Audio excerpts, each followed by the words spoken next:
नमस्कार, मैं हूं शम्स ताहिर खान और आप देख रहे हैं वारदात। 2 चरणों में लगभग 15 से 18 किलोमीटर की दूरी तय करनी थी। दूरी तय करने के लिए गाड़ी का इंतजाम होना था। गाड़ी पर सवार होने से पहले हथियारों की जांच होनी थी, फिर हथियार साथ लेने थे। उससे पहले इन सारी चीजों की थाने में रवानगी दर्ज करानी थी और तब कहीं विकास दुबे पर दबिश डालने के लिए निकलना था। अब अगर मैं आपको यह कहूं कि उस रात विकास दुबे पर एफआईआर दर्ज होने से लेकर एनकाउंटर तक सब कुछ सिर्फ 38 मिनट में निपट गया, तो आप किस सूचना पे आपको कैसे रेट हमको एसओ चौबेपुर ने बताया था कि दबिश में चलना है। शिव साहब और शिवराजपुर का फोर्स मौजूद है। हमला हुआ इस तरह से हमको पहले सूचना मिल गई थी क्या आपको? सूचना उनको पूरी तरह से पहले थी, क्योंकि पूरे गांव में एकदम से सन्नाटा छाया हुआ था। ये देश की सबसे अनोखी एफआईआर है, शायद सबसे चमत्कारिक भी। एफआईआर इसी एफआईआर ने 2 और 3 जुलाई की रात की बिकरू गांव की पूरी कहानी की जमीन तैयार।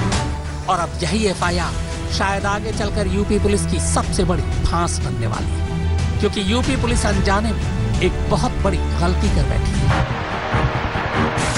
हमारा दावा है कि हिंदुस्तान की किसी भी राज्य की पुलिस ने किसी एफआईआर को दर्ज करने के बाद इतनी जल्दी और इतनी फुर्ती से इससे पहले कभी कार्रवाई नहीं की होगी। एफआईआर लिखे जाने के सिर्फ 38 मिनट के अंदर 3 पुलिस थानों की टीमें तैयार भी हो जाती हैं। 3 पुलिस थानों की टीमें हथियारबंद भी हो जाती हैं। 3 पुलिस थानों की टीमें एक जगह इकट्ठा भी हो जाती हैं। और फिर 38 मिनट में ही बिकरू गांव भी पहुंच जाती है। 38 मिनट में ही एनकाउंटर भी शुरू हो जाता है। 3 थानों की दूरियां, 3 थानों से बिकरू गांव की दूरियां यहाँ कोई मतलब या मायने नहीं रखती। ये वो एफआईआर है जो चौबेपुर थाने में दर्ज है। एफआईआर में शिकायतकर्ता के तौर पर राहुल तिवारी और आरोपियों के तौर पर विकास दुबे और उसके 4 साथी। अब जरा गौर से एफआईआर की तारीख देखिए, 2 जुलाई 2020। अब इससे भी ज्यादा गौर से जरा एफआईआर लिखे जाने का वक्त देखिए, रात 23:52, यानी 2 जुलाई की रात 11:52 पर यह एफआईआर। अब जरा याद कीजिए, बिकरू गांव में 2 और 3 जुलाई की रात को एनकाउंटर कितने बजे हुआ था? खुद पुलिस के मुताबिक रात करीब 12:30 बजे।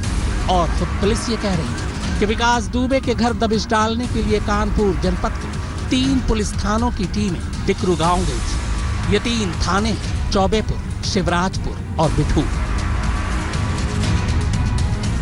307 का मुकदमा विकास दुबे नाम के हिस्ट्री शीटर के खिलाफ वहाँ के राहुल नाम के व्यक्ति ने कहा कि उसको जान से मारने की नीयत से फायर किया है हिस्ट्री शीटर। इसी सूचना पर सीओ बिल्लोर देवेंद्र मिश्रा और एसओ चौबेपुर और एसओ शिवराजपुर और एसओ बिटोर 3 थानाध्यक्ष के साथ भारी फोर्स जो है इनको अरेस्ट करने हेतु थाना चौबेपुर के जो बिकरी गांव में पहुंची थी। जैसे पहुंचा, पहले से ये लोग गाट लगा के एम्बुश लगा के बैठे हुए थे, जो कि पुलिस ने कि एम्बुश लगा के तरीके से, मतलब इन्होंने पूरी तरह से प्लान करके तीनों ओर से गोली चलाई पुलिस पे।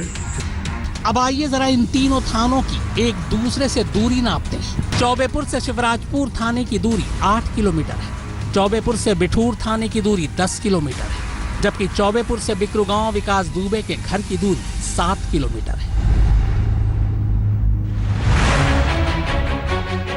तो 2 जुलाई की रात 11:52 पर विकास दुबे के खिलाफ हत्या की कोशिश समेत अनेक धाराओं के तहत मामला दर्ज होता है। एफआईआर दर्ज होने के बाद शिवराजपुर और बिठूर थाने की पुलिस को सूचना दी जाती है। देर रात मिली इस सूचना के बावजूद तीनों थानों की पुलिस हथियार गाड़ी समेत पूरी तरह तैयार हो जाती है, थाने से निकल भी जाती है और फिर चौबेपुर थाने में इकट्ठा होकर वहां से बिकरू गांव विकास दुबे के घर के बाहर भी पहुंच जाती है। इसके बाद गोलीबारी भी शुरू हो जाती है और ये सब कुछ होता है सिर्फ 38 मिनट। चलिए, एक बार को मान लिया जाए कि यूपी पुलिस इतनी फुर्तीली थी कि उसने सचमुच 38 मिनट में सब कुछ कर डाला, पर फिर यहाँ खुद पुलिस की उस थ्योरी पर सवाल उठ जाता है, जिसमें पुलिस ने कहा है कि उसके ऑपरेशन की जानकारी विकास दुबे को पहले ही मिल चुकी थी और इसीलिए उसे अपने गुर्गों और हथियार इकट्ठा करने का मौका मिल गया। सवाल ये है कि जब एफआईआर ही रात 11:52 पर लिखी गई और पुलिस 12:30 बजे तक विकास दुबे के घर भी पहुंच गई, तो इन 38 मिनटों में ही विकास दुबे ने 80 से ज्यादा गुर्गे और इतने सारे हथियार कहां से इकट्ठा कर लिए? तो सवाल यह है कि इस एफआईआर की फिर हकीकत क्या है? क्या एफआईआर सचमुच रात 11:52 पर ही लिखी गई थी, या फिर 2 और 3 जुलाई की उस रात की असली स्क्रिप्ट कुछ और है? हर किसी के जहन में ये सवाल है कि आखिरकार उस रात विकास दुबे इतना खूंखार और दुस्साहसिक क्यों हो गया कि उसने 8 पुलिस वालों की जान ले ली। लेकिन सवाल बड़ा ये भी है कि आखिरकार ऐसा क्या था कि अचानक से पुलिस वाले इतनी बड़ी संख्या में उस गांव में पहुंच गए, जिसका अंदेशा विकास दुबे को भी हो गया। कानपुर से रंजय सिंह के साथ शिवेंद्र श्रीवास्तव, लखनऊ, आज तक। 38 मिनट में एफआईआर लिखने से लेकर पुलिस टीम को तैयार करना, वो भी अलग अलग थानों की, और फिर मौके पर भी पहुंच जाना लगभग मुश्किल है। तो फिर यह हुआ कैसे? क्यों एफआईआर पर रात 11:52 का वक्त लिखा है? तो असली कहानी न तो 11:52 पर शुरू होती है और न ही कानपुर या चौबेपुर से शुरू होती है, बल्कि कहानी शुरू होती है लखनऊ से। तो इन 38 मिनट का राज जाने उससे पहले इस एफआईआर के बारे में जान लीजिए। एफआईआर इसी राहुल तिवारी की शिकायत पर लिखी गई है। एफआईआर के मुताबिक 1 जुलाई यानी बुधवार को दोपहर करीब 12:30 बजे राहुल तिवारी के ससुर की जमीन को हड़पने के लिए विकास दुबे और उसके साथियों ने उसे मारा पीटा और जान से मारने की भी कोशिश की। राहुल तिवारी ने इस घटना के बारे में आज तक से भी बात की थी। उन्होंने हमारे ऊपर इतना हमला बोल दिया और वो खेती हमारी लेना चाहते थे। यही हमसे कह रहे थे कि खेती ही लो ये। और रास्ते में हमको विकास दुबे गुर्गों ने घेरा, मोटर उठा ली और मोटर उठा करके और मुझको मारा पीटा, वैसे उठा ली। आपने एफआईआर एप्लीकेशन दिया थाने में, हमारे सीने में राइफल लगा दी, कहना इसको मार दो यशो साहब को भी बहुत हटाया, गाली गलौज की। यशो के सामने ही आपको भी मारा, यशो को भी मारा, यशो को गाली गलौज की। वहाँ अपने एप्लीकेशन कप्तान साहब के पास गए, कप्तान साहब के वहाँ से हमने अपना तरफ से थाने आए। फिर थाने में यशो साहब ने एप्लीकेशन लिखी मेरी। इस घटना के एक दिन बाद यानी 2 जुलाई की रात राहुल तिवारी की इसी शिकायत पर यह एफआईआर दर्ज की गई। एफआईआर में बाकायदा विकास दुबे, सुनील कुमार, बाल गोविंद, शिवम दुबे और अमर दुबे के नाम लिखे हैं। इन पांचों के खिलाफ धारा 307 यानी हत्या की कोशिश समेत कई धाराओं में मुकदमे दर्ज हुए। और फिर इसी एफआईआर की बिना पर कानपुर जनपद की पुलिस विकास दुबे के घर दबिश डालने गई, जिसमें 8 पुलिस वालों की मौत हो गई। अब ये तो रही एफआईआर की कहानी। अब आइए जानते हैं एफआईआर के पीछे की कहानी। सूत्रों के मुताबिक एफआईआर नंबर 191 पहले से लिखी गई विकास दुबे के अंत की पटकथा का एक हिस्सा है।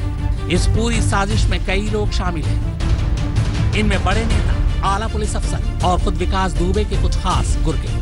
इन्हीं में से एक है ये जय वाजपेयी। कहते हैं कि विकास दुबे का सारा हिसाब किताब यानी फाइनेंस यही संभालता है। इस जय वाजपेयी की यूपी पुलिस के कई आला अफसरों से अच्छी खासी दोस्ती है। दोस्ती के कुछ सबूत तस्वीरों में भी कैद है।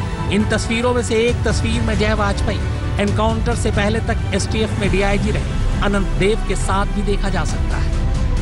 अनंत देव कानपुर के एसएसपी भी रह चुके हैं। ये वही अनंत देव है जिन्हें विकास दुबे और उसके गुर्गों के साथ नजदीकी के चलते बिकरू कांड के बाद एसटीएफ से हटाकर पीएसी में भेज दिया गया। एक मामूली अपराधी से खूंखार कातिल बन जाने की विकास दुबे की कहानी बेहद हैरान करने वाली है। इस कहानी में हर किरदार है, हर तरीका है। साजिश, खून, हत्या और तमाम ऐसी चीजें हैं जो साफ इशारा करती हैं कि ये बहुत बड़ी पटकथा है।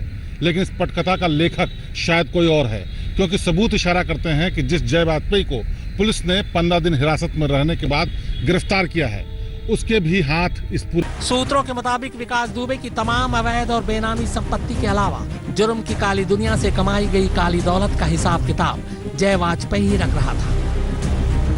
रकम बड़ी थी। इधर विकास दुबे के बढ़ते जुर्म के निशान अब कुछ पुलिस वालों और नेताओं को भी खटकने लगे थे। लिहाजा अब सभी मौके की ताक में थे और ये मौका मिला 1 जुलाई को राहुल तिवारी की शक्ल। कहते हैं कि 1 जुलाई को जिस रोज विकास दुबे और उसके गुर्गों ने राहुल तिवारी की पिटाई की, उसी के बाद विकास दुबे के अंत की कहानी लिखी जा चुकी है। ताना बाना लखनऊ में बुना गया। इसके बाद 2 जुलाई की देर शाम लखनऊ से कानपुर एक आला पुलिस अफसर को फोन आया। विकास दुबे को निपटाने की पूरी तैयारी हो चुकी थी। देर शाम को ही ऑपरेशन में शामिल पुलिस वालों को सूचना दे दी गई। उन्हें तैयार रहने को कहा गया। फिर इस दबिश को कानूनी जामा पहनाने के लिए 2 जुलाई की रात 11:52 पर FIR लिखी गई। लेकिन 3 थानों की पुलिस इस FIR के लिखे जाने से काफी पहले ही मिशन पर निकल चुकी थी। कानपुर के बिकरू गांव में विकास दुबे के घर रेड से पहले लिखी गई FIR भले ही चंद मिनटों पहले लिखी गई हो, लेकिन FIR में लिखा हर एक शब्द इस बात की ओर साफ इशारा करता है कि प्लानिंग बहुत पहले से कर ली गई थी।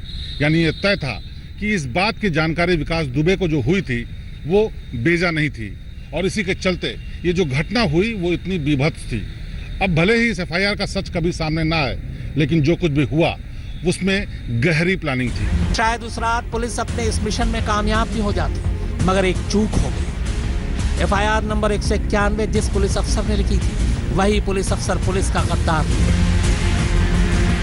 चौबेपुर थाने के थाना अध्यक्ष विनय तिवारी ने वक्त से पहले विकास दुबे को उसके अंजाम की खबर दे दी थी। इसीलिए विकास दुबे को तैयारी का मौका मिल गया, जबकि विनय तिवारी को छोड़ मिशन में शामिल बाकी पुलिस वाले इस बात से अनजान हुए। नतीजा ये हुआ कि पुलिस टीम जब बिकरू गांव पहुंची तो पहली गोली पुलिस की तरफ से नहीं बल्कि विकास दुबे की तरफ से चली। विकास दुबे पुलिस टीम से ज्यादा तैयारी में था। नतीजा 8 पुलिस वालों की जान चली गई। कानपुर से रंजन सिंह के साथ शिवेंद्र श्रीवास्तव, लखनऊ, आज तक। सुप्रीम कोर्ट के एक पूर्व जज और यूपी के एक रिटायर्ड DGP को उस जांच कमेटी में शामिल किया गया है जो कमेटी विकास दुबे के एनकाउंटर की जांच करेगी। सुप्रीम कोर्ट ने इस कमेटी से अगले 2 महीने में एनकाउंटर को लेकर अपनी रिपोर्ट देने को कहा है। साथ ही देश की सबसे बड़ी अदालत ने यूपी सरकार से कहा है कि आइंदा इस तरह के एनकाउंटर नहीं होने चाहिए। अगले 2 महीने में विकास दुबे एनकाउंटर का पूरा सच, अगले 2 महीने में यह पता चल जाएगा कि इस पलटी गाड़ी का सच क्या है। अगले 2 महीने में यह पता चल जाएगा कि विकास दुबे ने भागने की कोशिश की थी या उसे भगाकर गोली मारी गई।